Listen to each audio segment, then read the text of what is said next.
Welcome back to the show. I hope you are feeling good, guys. This is right off the press. This is actually something that is trending literally right now. We have a congresswoman from Oregon. Her name is Maxine Dexter. She is a physician, she is a representative of the beautiful state of Oregon, and she is someone who has uttered some pretty wild words today at a rally, and they have sparked some incredible outcry and controversy, and it's just like the latest thing to happen inside the Democratic Party, and this is not good. Like, let me just tell you, but let's go ahead and let me just share the video real quick. Okay, so check this out. Also, real quick, if you like having these conversations, please go ahead and like and subscribe. All right, check this out. I've been told I have 30 seconds, so I am going to tell you that we do have to. I don't swear in public very well, but we have to fuck Trump.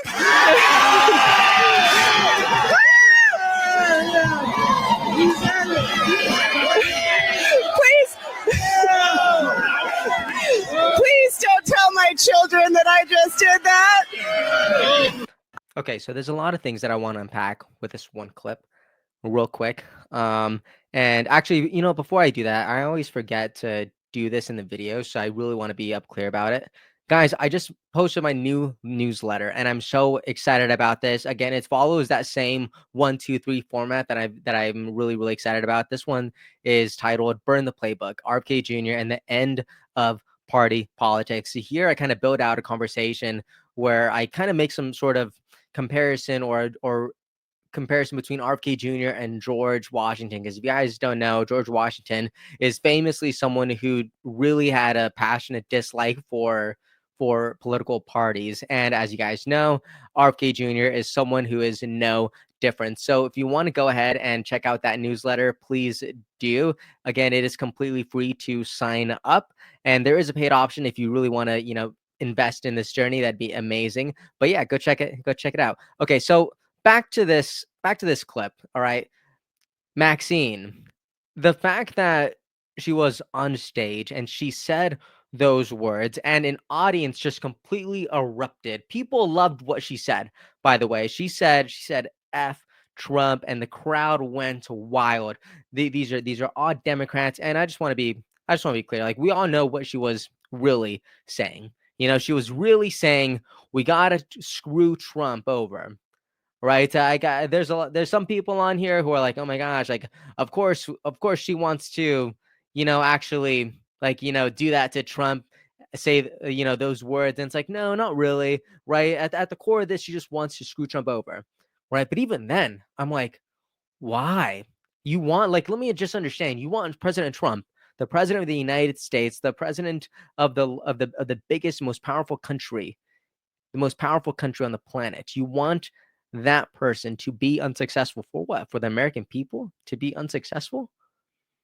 For the American people to get screwed over? Like you should want President Trump to be successful. You should want this country to be successful. You should want the people around him to be successful. And the fact that you are so rooting against this and you're passionate about it, and the fact that you are not alone, is crazy. And I was just thinking, like, I don't know what it would take for me to utter those words about, President Biden, about potentially President Kamala Harris, right? Like, I don't know what it would have, like, there's just no world. And as someone who actually doesn't say bad words, for you to have the audacity to say, don't tell this to my kids. Like, if you're going to say it on stage, you should be able to say it to your kids, right? It's your conviction.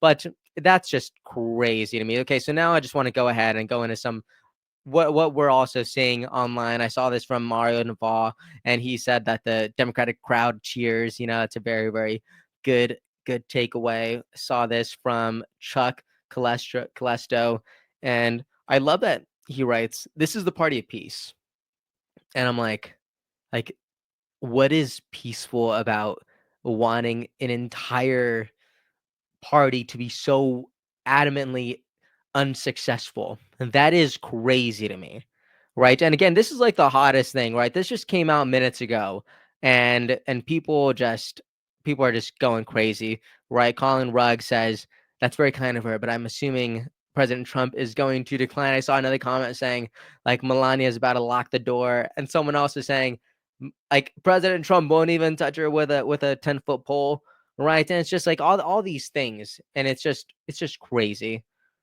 It's just crazy. Anyways, that's what's happening right now, and I thought I would go ahead and share it just because it's wild. Here's something else that's happening that's also wild, except this isn't happening from the Democratic side. This is happening on the Republican side.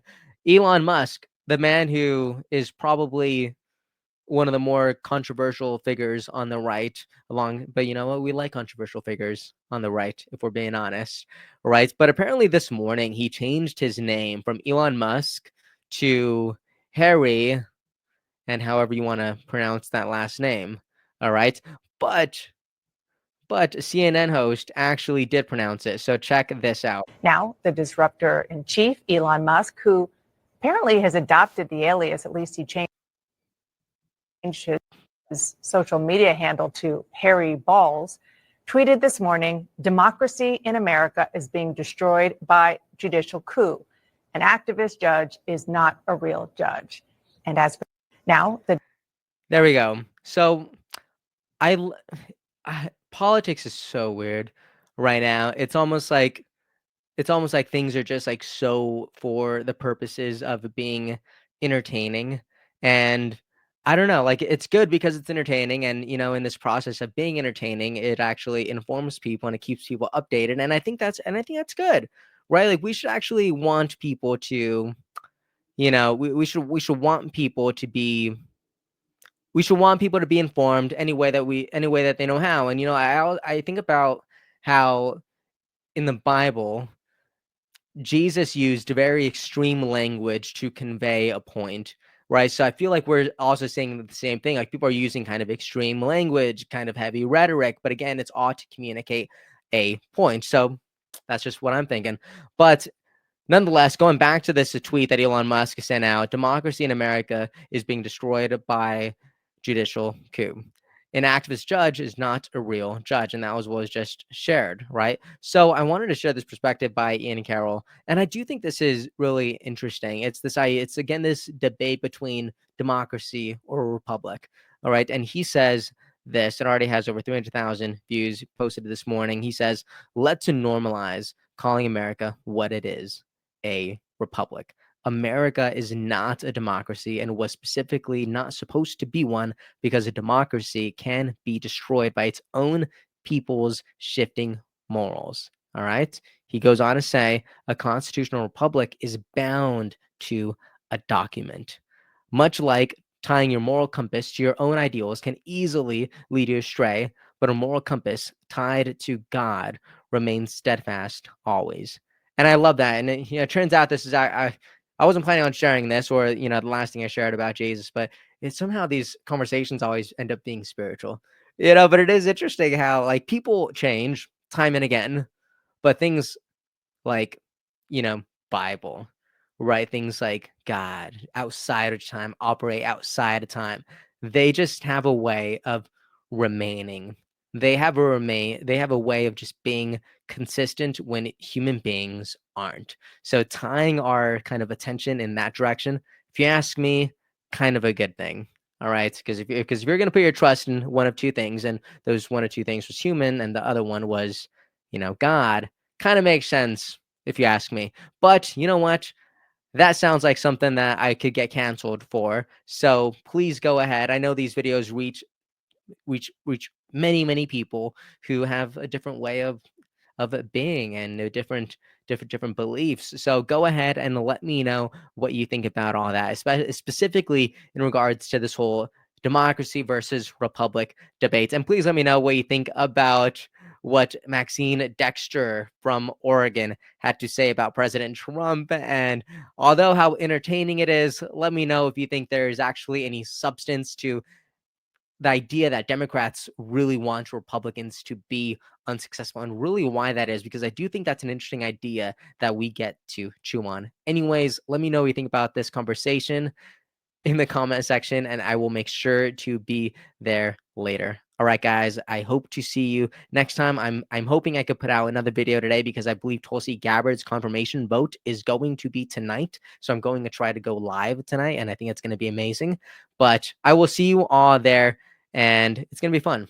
All right, guys, have a good day, and I will see you all next time. Episode's over already? Jeez, that was fast. Well, they say beautiful things do not last forever, but feel free to watch and listen to another one of these episodes if you're interested in those conversations as well. Also, this next part is huge. Make sure to obliterate that like and subscribe button and turn on the notification bell so you never skip a beat. I also have a newsletter where we dive into the news, politics, and ideas that shape our future. If you're interested in signing up, I'd really appreciate that. Anyways, that's the end of this episode. Thank you so much for watching and listening, and I'll see you next time.